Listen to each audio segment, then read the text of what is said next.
ஜனாதிபதியின் ஹிட்லர் கதைக்கு நாமல் ராஜபக்ச இன்று பதிலடி வழங்கியுள்ளார். அதாவது, ஜனாதிபதி அனுரகுமார வரவு செலவு திட்டத்தின் போது கூறினார், என்னை இங்கு ஹிட்லர் என்றும் சர்வாதிகாரி என்றும் கூறினார்கள். அமெரிக்காவும் ரஷ்யாவும் இணைந்து ஹிட்லரை தோற்கடித்தது போல எதிரணிகள் ஒன்றிணைந்து தேசிய மக்கள் சக்தி அரசாங்கத்தை தோற்கடிப்பார்களாம்.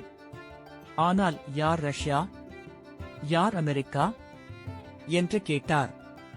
ஜனாதிபதி அவர்களே, யார் இங்கு ரஷ்யாவாக இருந்தாலென்ன, அமெரிக்காவாக இருந்தாலென்ன, அது முக்கியமில்லை. ஹிட்லர் அவருடைய சர்வாதிகாரத்தாலே அழிந்தார் என்பதுதான் முக்கியம் என்று குறிப்பிட்டார். நீங்கள் எங்களிடம் ஹிட்லர் போன்று கத்துவதை போன்று ஐமப்பிடம் கத்துங்கள், அங்கு மட்டும் பூனை போல இருக்கிறீர்கள் என்றும் குறிப்பிட்டுள்ளார்.